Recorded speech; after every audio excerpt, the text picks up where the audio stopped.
कियाओ आनहाओ और लू जिनियन 13 वर्षों से चुपचाप एक दूसरे के लिए तरसते रहे थे। और अब जब उनके साथ होने की संभावना सामने आई है, भले ही परिस्थितियां असामान्य हों, वे दोनों अब अपने दिल की इच्छाओं को और ठुकरा नहीं सकते। एक झूठी शादी में धकेले जाने के बाद कियाओ आनहाओ सावधानी से ठंडे और एकांत प्रिय लू जिनियन के करीब जाने की कोशिश करती है। लेकिन इतने वर्षों के छूटे हुए मौकों और गहरे गलतफहमियों के बाद क्या उनके प्यार का आखिरी मौका सच में आसानी से आगे बढ़ सकता है? हर कोई अपनी पूरी कोशिश करता है कि वह किसी दूसरे से प्यार करे, लेकिन अक्सर वे एक दूसरे से मैं तुमसे प्यार करती हूं कहना भूल जाते हैं। आह भरते हुए कियाओ आनहाओ ने बाथरूम का दरवाजा बंद करते ही धीरे से राहत की सांस ली।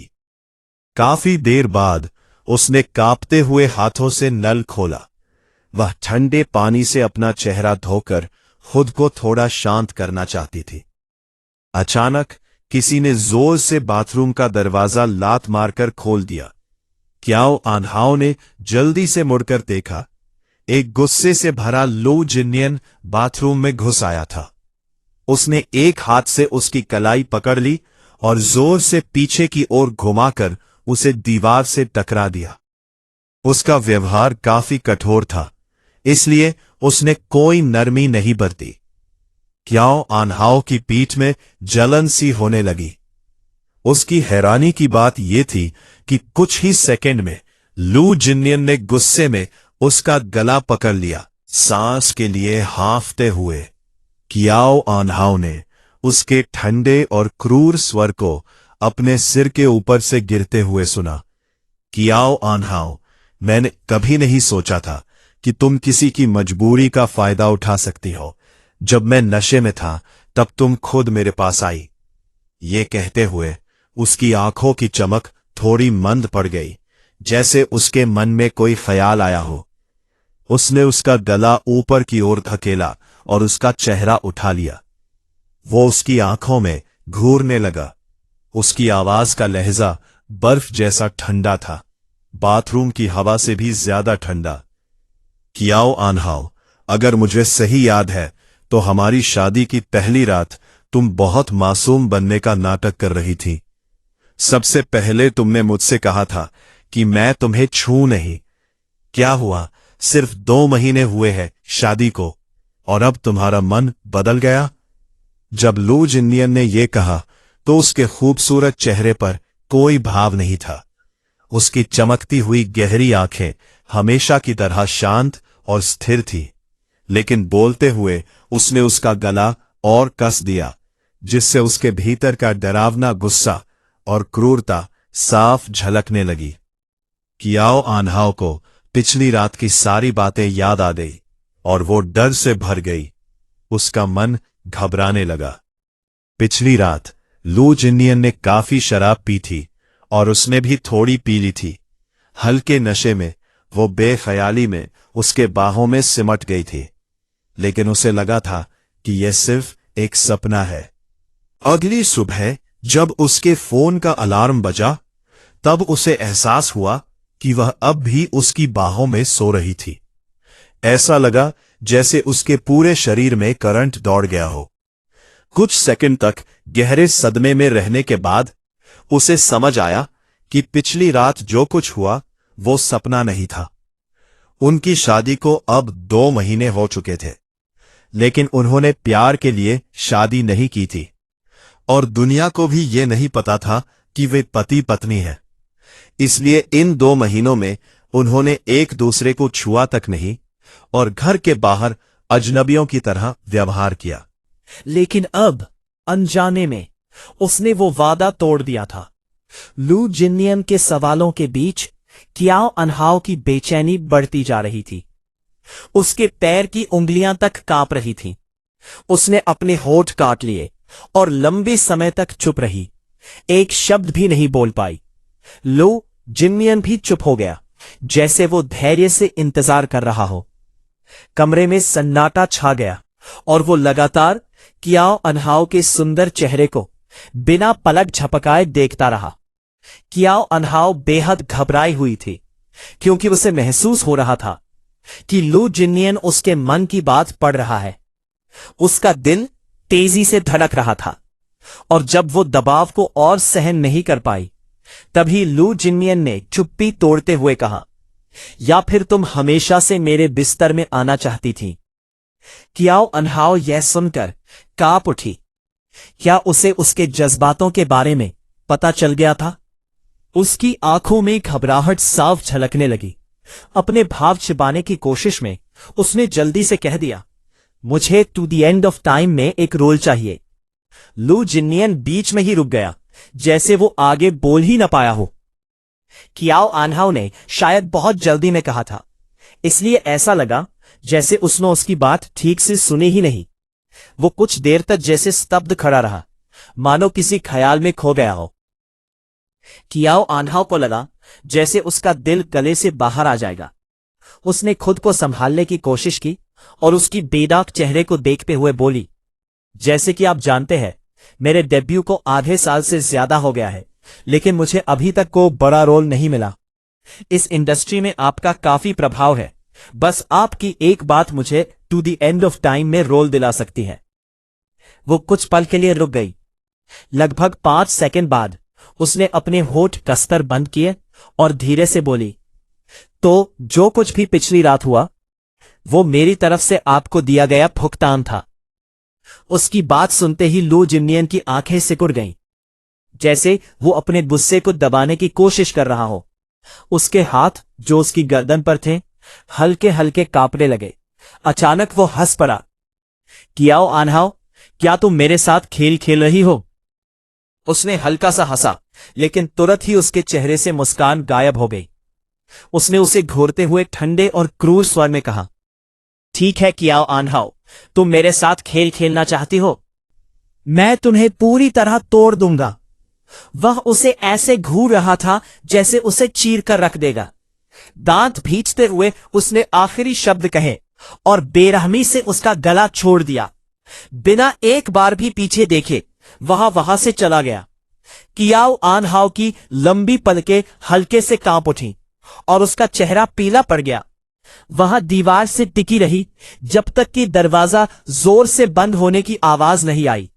तभी उसने मुश्किल से अपने सूखे गले में जमा लार निगली। थक कर वह जमीन पर बैठ गई। उसकी आंखों में आंसू भर आए।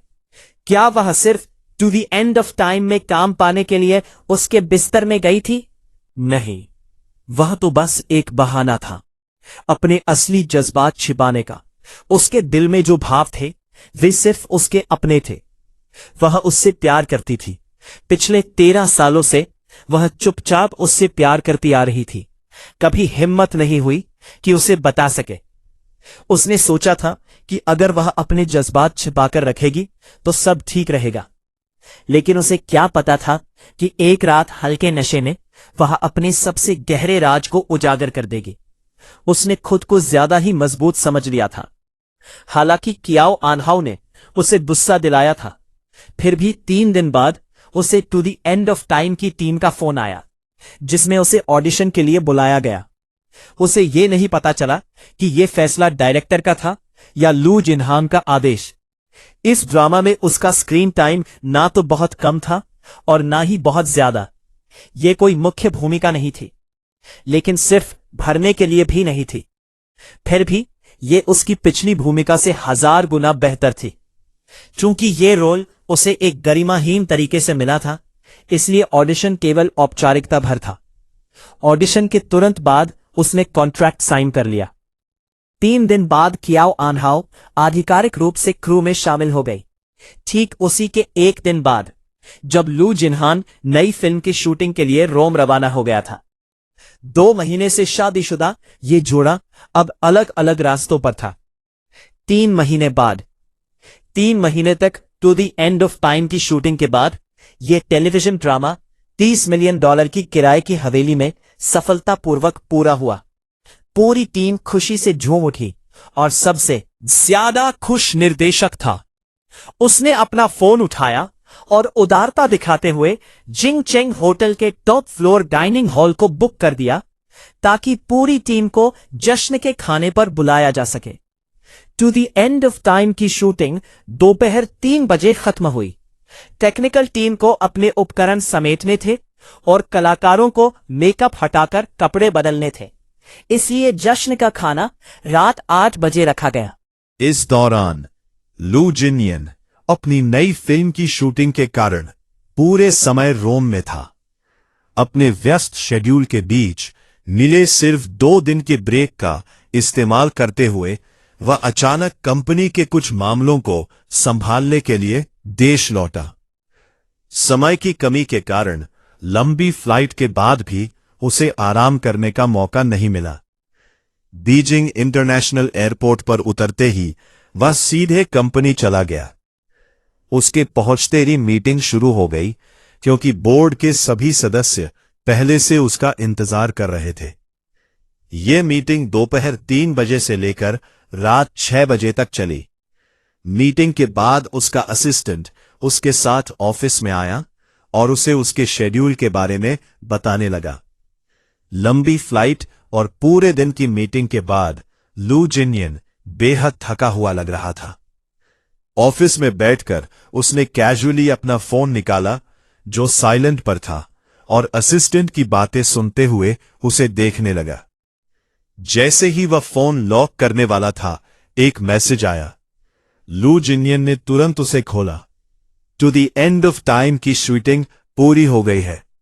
आज रात 8 बजे जिंगचेंग होटल में जश्न का आयोजन है।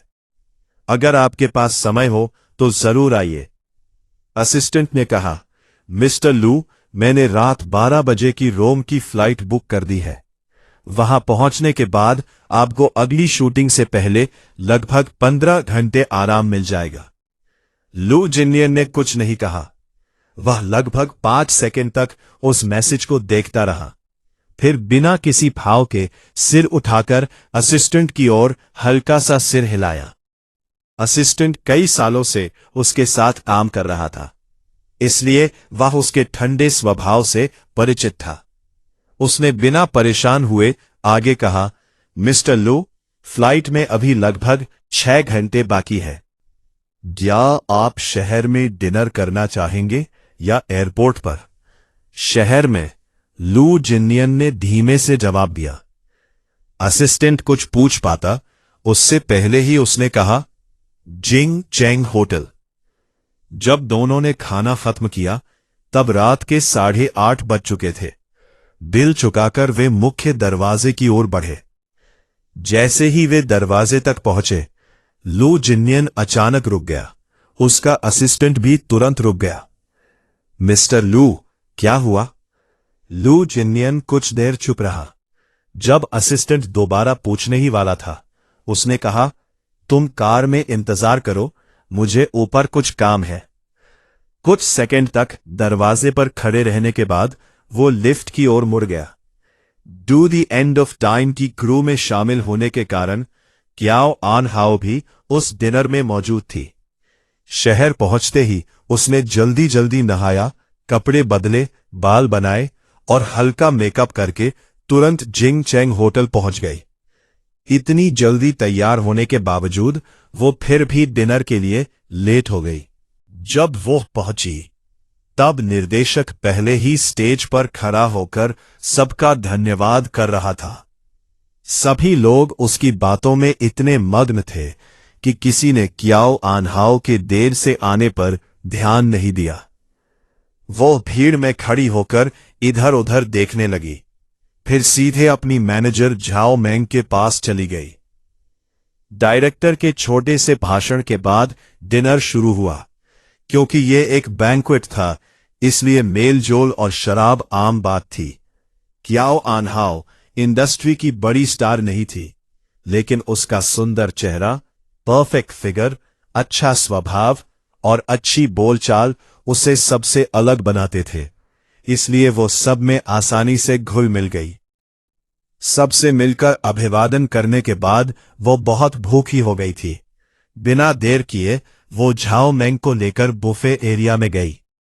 उसने अपनी प्लेट भरी और खिड़की के पास जाकर बैठ गई। कुछ कौर खाने के बाद जो हॉल पहले शोर से भरा हुआ था, अचानक शांत हो गया।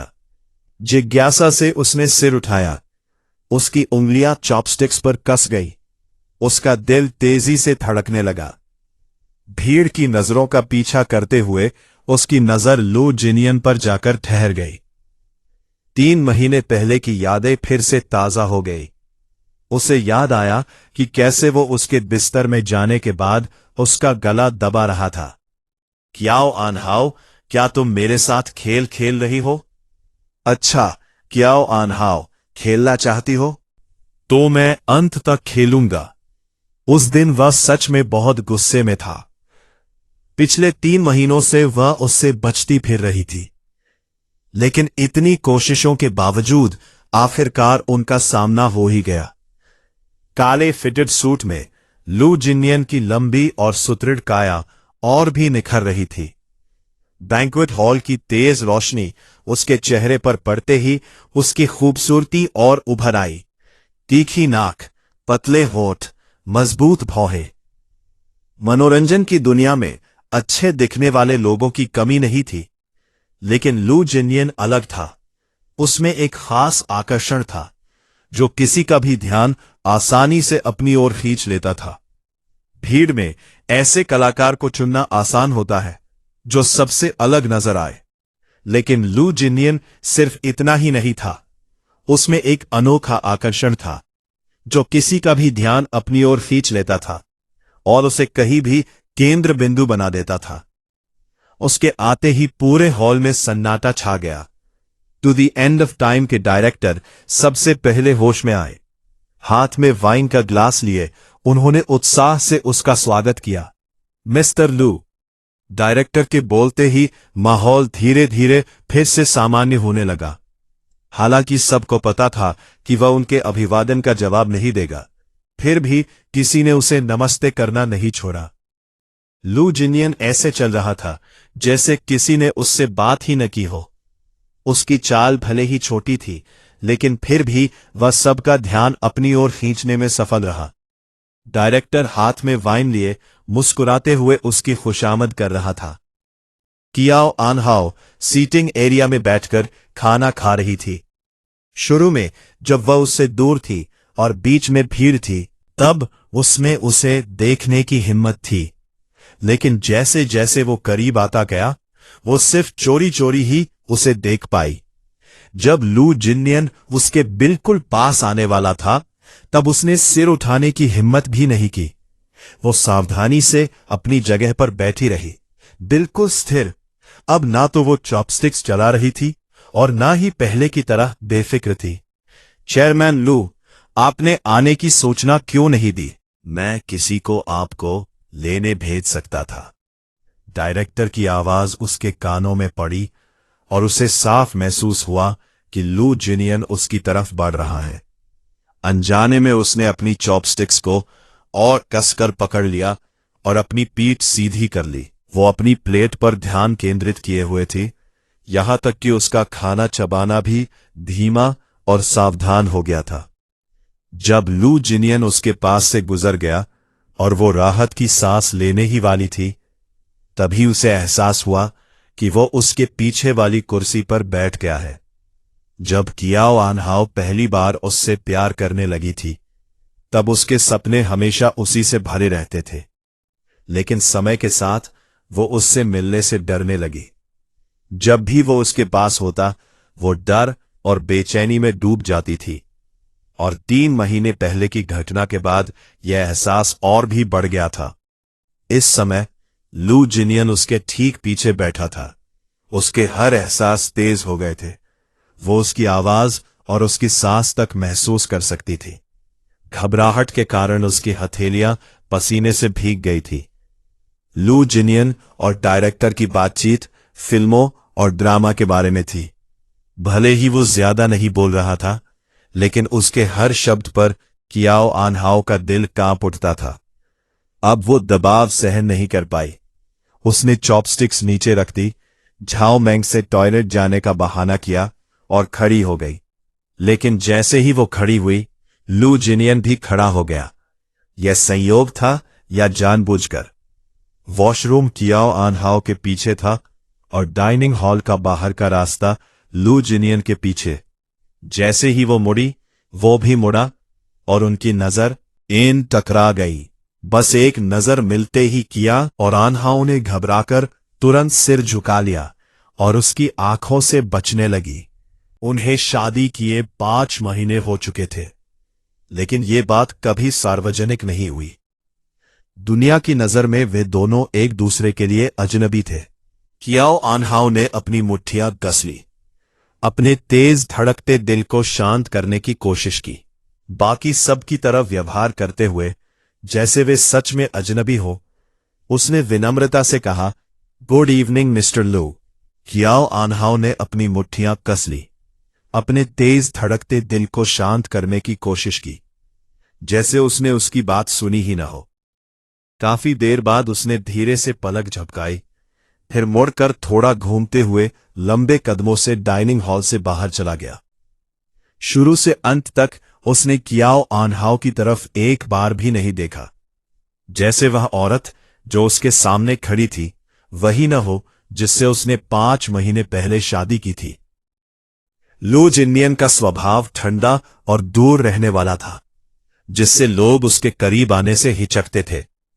मनोरंजन उद्योग में उसकी ताकत भी लोगों के मन में डर पैदा करती थी, जिससे वे उसके सामने बहुत सावधानी से पेश आते थे। जैसे ही वह हॉल से बाहर गया, माहौल धीरे धीरे फिर से पहले जैसा शोरगुल वाला हो गया। लेकिन उसके आने की वजह से लोग उसके बारे में बातें करने लगे। लू जिनियन सच में इस इंडस्ट्री का एक लेजेंड है। वह सिर्फ लेजेंड नहीं है, वह एक चमत्कार है। अपने डेब्यू के बाद पिछले 10 सालों में उसके बारे में कभी कोई स्कैंडल या विवाद नहीं हुआ। उसने अपना साम्राज्य खुद खड़ा किया है। सुना है कि वह बिना किसी बैकग्राउंड के इस इंडस्ट्री में आया था। 4 साल बाद उसकी लोकप्रियता आसमान छूने लगी और उसने लगातार 6 साल तक बेस्ट मेल एक्टर का अवार्ड जीता। ऑनलाइन चुनी गई 10 क्लासिक फिल्मों में से 6 में वह था और उनमें से सिर्फ 2 में वह लीड रोल में नहीं था। लेकिन मैंने सुना है कि वह थोड़ा अकेला रहता है, दूसरों से ज्यादा मेलजोल पसंद नहीं करता और सब कुछ खुद करना पसंद करता है। लेकिन लुक्स, टैलेंट और एक्टिंग तीनों में वह बेस्ट है। नेशन का हस्बैंड का खिताब उसे यूं ही नहीं मिला। सोचती हूं आखिर वह किससे शादी करेगा। सबसे हैरानी की बात तो यह है कि जब हुआन यिंग एंटरटेनमेंट कंपनी दिवालिया होने वाली थी, तब उसने अपनी सारी बचत लगाकर उसे खरीद लिया। सबको लगा था कि वह भी कंपनी के साथ डूब जाएगा, लेकिन सिर्फ 3 साल में उसने उसे देश की सबसे बड़ी एंटरटेनमेंट कंपनी बना दिया। आजकल इंडस्ट्री का कौन सा बड़ा स्टार हुआन यिंग से नहीं है, लेकिन मैंने सुना है कि उसका स्वभाव बहुत अलग थलग रहने वाला है। उसे दूसरों से घुलना मिलना पसंद नहीं है। सोचती हूं आखिर यह नेशन का हस्बैंड किससे शादी करेगा। अब जब तुमने ये बात कही तो उसने 18 साल की उम्र में डेब्यू किया था, तो अब वह 28 साल का होना चाहिए। सामान्य तौर पर अगर वह शादी नहीं भी करता तो कम से कम उसकी कोई गर्लफ्रेंड तो होनी चाहिए। फिर उसके बारे में कोई अफवाह क्यों नहीं है। गर्लफ्रेंड तो छोड़ो, उसकी तो किसी लड़की से नजदीकी या खास रिश्ता भी नहीं है। कितना रहस्यमय है, या शायद उसे लड़कियां पसंद ही नहीं। उनकी लगातार चलती बातें सुनकर जाओ मेंग अपनी जिज्ञासा रोक नहीं पाई। उसने सिर उठाया और सामने बैठी कियाओ आन्हाओं की ओर देखा, जो अपने कॉफी कप को धीरे धीरे घुमा रही थी। वो बीजिंग वापस क्यों आया है? क्या उसकी फिल्म अभी भी चल नहीं रही? हालांकि उनकी शादी एक राज थी, फिर भी कियाओ आन्हाओं ने यह बात जाओ मेंग को बताई थी, क्योंकि वो सिर्फ उसकी मैनेजर ही नहीं बल्कि उसकी बचपन की सबसे अच्छी दोस्त भी थी। इसलिए भले ही जाओ मेंग ने नाम नहीं लिया, कियाओ आन्हाओं समझ गई कि वो किसके बारे में बात कर रही है। उसके हाथ एक पल के लिए रुक गए। उसने अपनी दोस्त की आंखों में देखते हुए सिर हिलाया और ईमानदारी से कहा, मुझे नहीं पता। तुम्हें नहीं पता? जाओ मेंग ने हैरानी से कहा। मिस कियाओ आन्हाओं, क्या तुम सच में उसकी पत्नी हो? वो रोम से वापस आया और तुम्हें एक फोन तक नहीं किया। क्याओ आनहाओ ने फिर सिर हिलाया। नहीं किया। तभी जाओ मेंग को याद आया कि जब उसकी दोस्त की मुलाकात लू जिनियन से हुई थी तो उसने उसकी ओर देखा तक नहीं था। पहले उसे लगा था कि वे अपनी शादी छिपाने के लिए ऐसा कर रहे हैं, लेकिन अब उसे समझ आया कि मामला कुछ और ही है। जाओ मेंग ने भौहे सिकोड़ते हुए पूछा, क्या तुम लोग प्राइवेट में भी ऐसे ही रहते हो? तुम दोनों कितनी बार बात करते हो? क्याओ आनहाओ ने नजरें झुका ली और कुछ नहीं कहा। वह और लू जिनियन निजी तौर पर लगभग कभी बात नहीं करते थे। शादी के 5 महीनों में उन्होंने सिर्फ 3 बार बात की थी, और आखिरी बार 3 महीने पहले, जब वो उसके बिस्तर में चली गई थी और उसने उसे डांटा था। ये याद आते ही उसके होंठों पर हल्की सी मुस्कान आ गई। जाओ मेंग के पहले सवाल को नजरअंदाज करते हुए उसने दूसरे का जवाब दिया, हमने 3 महीने से बात नहीं की। 3 महीने? जाओ मेंग की आंखें आश्चर्य से फैल गईं। मिस क्याओ आनहाओ, तुम उसकी पत्नी हो या उसकी रखैल? नहीं, तुम तो रखैल से भी बदतर हो। रखैल को तो कम से कम कुछ फायदे मिलते हैं, लेकिन तुम्हें क्या मिला? देखो तुमने क्या पहना है। क्या तुम्हारी किसी चीज की कीमत 5 अंकों से ज्यादा है? और उसके पास इतनी ताकत है कि वो तुम्हें आसानी से ए-लिस्ट स्टार बना सकता है, लेकिन उसने तुम्हें to the end of time में सिर्फ एक छोटा सा रोल दिया। उधर जब लू जिनियन जिंग चेंग होटल से बाहर निकला, उसका असिस्टेंट पहले ही कार को मुख्य द्वार पर ले आया था। जैसे ही उसने उसे देखा, वह तुरंत बाहर आया और पीछे का दरवाजा खोल दिया। लू जिनियन बिना कुछ कहे कार में बैठ गया। दरवाजा बंद करते हुए असिस्टेंट ने अपने बॉस के चेहरे की ओर देखा। उसका चेहरा कसा हुआ था और होठ एक सीधी रेखा में भींचे हुए थे। असिस्टेंट ने ऐसा भाव पहले नहीं देखा था। वह घबराकर जल्दी से दरवाजा बंद करके ड्राइवर सीट पर बैठ गया और गाड़ी स्टार्ट कर दी। इधर झाओ मेंग क्याओ आनहाओ के सामने बैठी थी और उसे कॉफी का बड़ा घूंट लेते हुए देख रही थी। क्याओ आनहाओ ने कड़वाहट को दबाया और शांत स्वर में, जैसे किसी और के बारे में बात कर रही हो, कहा, तुम जानती हो कि हमारी शादी मजबूरी में हुई थी। इसमें कोई भावनाएं नहीं थी, इसलिए बातचीत का कम होना सामान्य है। झाओ मेंग और क्याओ आनहाओ बचपन से एक दूसरे को जानते थे। भले ही उनकी पसंद और शौक अलग थे, लेकिन उनका रिश्ता गहरा था। इसलिए कुछ बातों को झाओ मेंग समझ सकी। वह काफी देर तक चुप रही, क्याओ आनहाओ को देखती रही, जो बिल्कुल भावहीन थी। आखिरकार उसने गहरी सांस ली और कहा, क्याओ, मिडिल और हाई स्कूल के समय बहुत कम लड़कियां थीं जो उससे बात कर पाती थी, लेकिन तुम उनमें से एक थी। वह तुम्हारे साथ अच्छा व्यवहार करता था और कई बार तुम्हारे साथ बाहर घूमने भी गया था। फिर कॉलेज में अचानक तुम दोनों ने बात करना क्यों बंद कर दिया? तुम दोनों एक दूसरे के साथ ऐसे क्यों व्यवहार करने लगे जैसे कभी मिले ही नहीं? कई बार वह तुम्हारे साथ रूखा व्यवहार करता है, बिना सोचे समझे बात करता है। आखिर हुआ क्या था? क्या हुआ था? क्याओ आनहाओ जैसे किसी सोच में खो गई। वह काफी देर तक अपनी कॉफी को देखती रही, फिर धीरे से सिर हिलाया और बहुत हल्की आवाज में बोली, मुझे नहीं पता। इतने समय से मैं यही सोचती रही हूं कि आखिर उस साल ऐसा क्या हुआ था। कार के अंदर का माहौल तनावपूर्ण था। कई सालों से लू जिनियन के साथ काम करते हुए उसका असिस्टेंट उसके छोटे छोटे हाव भाव से ही उसका मूड समझ सकता था। जब भी वह अपने होठ इस तरह कसकर भींच लेता था, तो इसका मतलब होता था कि उसका मूड ठीक नहीं है।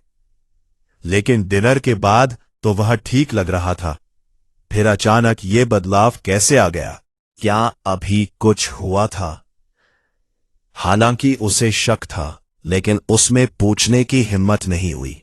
वो चुपचाप गाड़ी चलाता रहा और सिर्फ औपचारिक लहजे में पूछा, मिस्टर लू, क्या हम सीधे एयरपोर्ट जाएं?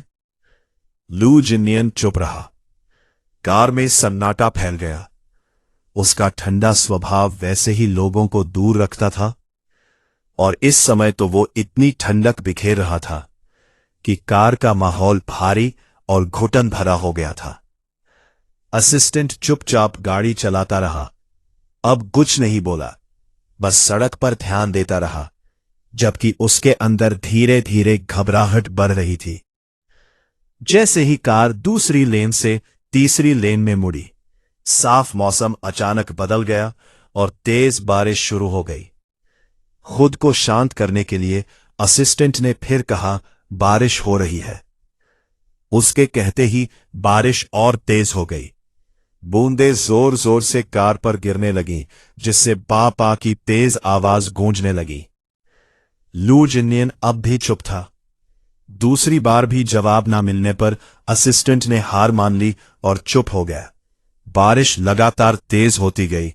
सामने का दृश्य धुंधला हो गया और कार की रफ्तार धीमी हो गई। जैसे ही कार एयरपोर्ट की ओर मुड़ने वाली थी, अचानक लू जिनियन बोला, गाड़ी रोको। उसकी आवाज ऊंची नहीं थी, लेकिन असिस्टेंट ने तुरंत सुन ली। उसने तुरंत ब्रेक लगा दिए और कार रोक दी। असिस्टेंट पीछे मुड़ा। मिस्टर लू, क्या हुआ? फिर भी लू जिनियन चुप रहा। उसकी आंखें कार की खिड़की से बाहर देख रही थीं। दो स्कूल यूनिफॉर्म पहने छात्र छात्रा बारिश में दौड़ते हुए जा रहे थे। वे दोनों भागते हुए एक इमारत के नीचे जाकर खड़े हो गए। लगभग 2 मिनट बाद वे टैक्सी में बैठकर चले गए, लेकिन लू जिनियन की नजरें अब भी उसी जगह पर टिकी रही। असिस्टेंट हैरान था। बेचैन होकर उसने फिर पूछा, मिस्टर लू? फिर भी कोई जवाब नहीं। लू जिनियन जैसे किसी याद में खो गया था। कई साल पहले की एक याद। उस दिन भी ऐसी ही तेज बारिश हो रही थी और वह और कियाओ आनहाओ दोनों एक पुराने भवन के नीचे बारिश से बचने के लिए भागकर पहुंचे थे। वे उनकी पहली मुलाकात थी। दोनों बिना कुछ कहे एक दूसरे को देखते रहे और फिर उनकी यूनिफॉर्म से उन्हें पता चला कि वे एक ही स्कूल के हैं। मिस्टर लू, फ्लाइट 2 घंटे में है, हमें चेक इन करना होगा। काफी देर बाद असिस्टेंट की आवाज फिर सुनाई दी। लू जिनियन की भौहें हल्के से हिली। उसने थोड़ा सिर घुमाया। उसकी गहरी नजरें शांत और भावहीन थी। असिस्टेंट अपनी बात पूरी करता, उससे पहले ही लू जिनियन ने उसे रोक दिया। तुम पास के टैक्सी स्टैंड पर उतर सकते हो। है? असिस्टेंट चौंक गया। वह कुछ और पूछने ही वाला था, लेकिन लू जिनियन ने कहा, मैं आज रोम नहीं जा रहा, इसे कल सुबह के लिए बदल दो। असिस्टेंट के उतरने के बाद लू जिनियन खुद ड्राइवर सीट पर आ गया। उसने स्टीयरिंग व्हील पकड़ा और हल्के हल्के थपथपाने लगा। आखिरकार जैसे कोई फैसला लेकर उसने चाबी घुमाई और गाड़ी को शहर के केंद्र की ओर मोड़ दिया। To the end of time के जश्न के बाद झाओमेंग क्याओ आनहाओ को मियानशियू गार्डन छोड़ने गई। यह बीजिंग का एक प्रतिष्ठित इलाका था जो पहाड़ों से घिरा हुआ था। यहां की हर इंच जमीन बेहद कीमती थी। यही लू जिनियन और क्याओ आनहाओ का वैवाहिक घर था। झाओमेंग ने कार को विला के सामने रोका। बारिश रुक चुकी थी और सड़कों की धूल साफ हो गई थी। स्ट्रीट लाइट की हल्की पीली रोशनी पानी के गड्ढों पर पड़कर चारों ओर चमक रही थी। अलविदा कहने के बाद क्याओ आनहाओ तब तक खड़ी रही जब तक झाओमेंग उसकी नजरों से ओझल नहीं हो गई। फिर उसने अपने बैग से मुख्य दरवाजे की चाबी निकालने के लिए हाथ डाला। बारिश के कारण सामने के बगीचे में खिले हुए फूल झड़ गए थे और हवा में फूलों और बारिश की मिलीजुली खुशबू फैली हुई थी। हालांकि विला मुख्य गेट से ज्यादा दूर नहीं था, फिर भी कियाओ आनहाओ जानबूझकर धीरे धीरे चल रही थी। लू जिनियन रोम से वापस आ चुका था। क्या वो आज रात घर आएगा या क्या वो पहले से ही विला में मौजूद है? आनहाओ उसके सामने आने की हिम्मत नहीं कर पा रही थी। उससे मिलने का ख्याल मात्र ही उसे डर और घबराहट से कांपने पर मजबूर कर देता था। कियाओ आन हाओ विला के दरवाजे पर आंखें बंद करके खड़ी रही। उसने कई गहरी सांसें ली, फिर चाबी निकालकर दरवाजा खोला। विला में 2 पार्ट टाइम सफाई कर्मचारियों के अलावा कोई स्थायी नौकर नहीं था, इसलिए वहां बहुत सन्नाटा था। जब उसे यकीन हो गया कि लिविंग रूम में कोई नहीं है, उसने अपने जूते उतारे और धीरे धीरे ऊपर चली गई। जब उसने देखा कि ऊपर भी कोई नहीं है, तो उसने राहत की सांस ली। वो विला में नहीं था, लेकिन क्या वो आज रात वापस आएगा? शादी के पहले 2 महीनों में लू जिनियन कभी कभी मियानशियू गार्डन में रुकता था। हालांकि उसके रुकने का समय अलग अलग होता था, लेकिन वो कभी भी रात के 12 बजे के बाद नहीं रुकता था। अब रात के 11 बज चुके थे।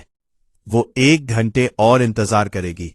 अगर तब तक वो नहीं आया तो शायद आज नहीं आएगा। समय धीरे धीरे बीतता गया।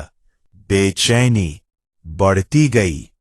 जब घड़ी ने 1 बजाया, तब उसका शरीर आखिरकार ढीला पड़ गया और वो थककर सोफे पर गिर पड़ी। वो आज रात नहीं आएगा। जब वो पूरी तरह शांत हो गई, तब वो उठी। कपड़ों का एक सेट लेकर वो बाथरूम की ओर चली गई। उसने बाथटब में पानी भरने के लिए नल खोल दिया और शीशे के सामने खड़े होकर अपना मेकअप हटाने लगी। जब वो टूथब्रश पर टूथपेस्ट लगाने ही वाली थी, तभी उसे पानी की आवाज के बीच बाहर से हल्के कदमों की आहट सुनाई दी। वो जम सी गई। उसके हाथ ने अनजाने में टूथब्रश को कसकर पकड़ लिया। वो कुछ देर तक वहीं खड़ी रही, फिर धीरे से बाथरूम का दरवाजा खोला। बाहर लू जिनियन सोफे पर बैठा था। कियाओ आन हाओ इसके लिए बिल्कुल तैयार नहीं थी। अभी अभी वो थोड़ी शांत हुई थी और अब फिर से तनाव में आ गई। उसके दिल में फिर वही पुराना डर और बेचैनी लौट आई। दरवाजा खुलने की आवाज सुनकर लू जिनियन ने हल्का सा सिर उठाया। उसने कियाओ आन हाओ की ओर देखा। उसका चेहरा बिल्कुल भावहीन था। उनकी नजरें मिलते ही कियाओ आन हाओ का पूरा शरीर कांप उठा। उसने तुरंत नजरें झुका ली। वो जानती थी कि वो अक्सर उसकी बातों को अनदेखा कर देता है। फिर भी थोड़ी झिझक के बाद उसने धीरे से पूछा, आप वापस आ गए? लू जिनियन ने एक पल के लिए अपने होठ कस लिए। वो फिर से सिर झुकाए खड़ी थी। उसने उसकी तरफ देखा तक नहीं। लू जिनियन ने ठंडे भाव से अपनी नजरें उससे हटा ली और बिना जवाब दिए अपने सूट के बटन खोलने लगा। कियाओ आन हाओ को उसके द्वारा अनदेखा किया जाना अब नया नहीं था, लेकिन इस बार शायद 3 महीने पहले की घटना के कारण उसे उसके भीतर से निकलती ठंडक साफ महसूस हो रही थी। वह और ज्यादा घबरा गई और वहां से भाग जाना चाहती थी। आखिरकार वो दबाव सहन नहीं कर पाई और जल्दी से बोली, वो मेरा बाथ तैयार हो गया होगा, मैं नहाने जा रही हूं। लू जिनियन ने फिर भी उसकी बात का कोई जवाब नहीं दिया। उसने कैजुअली अपना सूट सोफे पर फेंका और लंबे कदमों से मास्टर बेडरूम से बाहर चला गया। कुछ देर बाद ही कियाओ आन हाओ को होश आया। उसने आंखें बंद की, गहरी सांस ली और फिर बाथरूम में वापस चली गई। अगर वो कर पाती तो वो बाथरूम में ही छिपी रहती जब तक लू जिनियन मियानशियू गार्डन से चला नहीं जाता। लेकिन चाहे वो कितना भी समय टालने की कोशिश करती, उसे आखिरकार उसका सामना करना ही था। लू जिनियन एन स्वीट बाथरूम से वापस आया, पजामा पहने हुए। वो अपने सामान्य स्थान पर बिस्तर पर लेट गया, हाथ सिर के पीछे रखे और आंखें बंद कर ली, जैसे सोने का नाटक कर रहा हो। ड्रेसिंग टेबल का शीशा सीधे बिस्तर की ओर था, इसलिए कियाओ आन हाओ जब अपने चेहरे पर क्रीम लगा रही थी तो उसे उसमें लू जिनियन दिखाई दे रहा था। वो आंखें बंद किए लेटा रहा, जैसे सच में सो रहा हो। कियाओ आन हाओ बस चुपचाप उसे देखती रही। उसकी ठंडी और दूर रहने वाली नजरों के बिना उसका चेहरा काफी नरम और शांत लग रहा था। दरअसल उसके चेहरे की बनावट उसे और भी कोमल दिखा रही थी। कियाओ आनहाओ कुछ पल के लिए मंत्रमुग्ध हो गई उसे देखते हुए। उसे पहली बार देखे हुए 13 साल हो चुके थे, लेकिन हर बार उसे देखकर वो अब भी ठिठक जाती थी। इस तरह शांति से उसे देख पाना कियाओ आनहाओ को एक अजीब सी गर्माहट और खुशी दे रहा था। अगर इस समय लू जिनियन आंखें खोल देता तो कियाओ आनहाओ कभी भी उसे इस तरह देखने की हिम्मत नहीं कर पाती। उसे डर था कि वो उसके दिल में छिपे उस छोटे से राज को पढ़ लेगा, उसका छुपा हुआ प्यार। कियाओ आनहाओ की भौहें ढीली पड़ गई और वो खुद को रोक नहीं पाई। उसने धीरे से हाथ बढ़ाकर शीशे में दिख रहे लू जिनियन के चेहरे को छू लिया। वो अपने हाथों को रोक नहीं पाई और उसकी जॉलाइन को उंगलियों से छूते हुए उसकी आंखों और नाक की आकृति को महसूस करने लगी। आखिर में उसकी उंगली लू जिनियन के हल्के लाल होंठों पर आकर रुक गई। उसे 3 महीने पहले उसे चूमने का एहसास साफ याद था, उसके होठों की नरमी और गर्माहट। कियाओ आनहाओ का दिल तेजी से धड़कने लगा। उसकी उंगलियां बार बार शीशे में दिख रहे उसके होठों को छूने लगी। वो पूरी तरह अपनी ही दुनिया में खो चुकी थी कि अचानक कमरे में फोन का अलार्म बज उठा।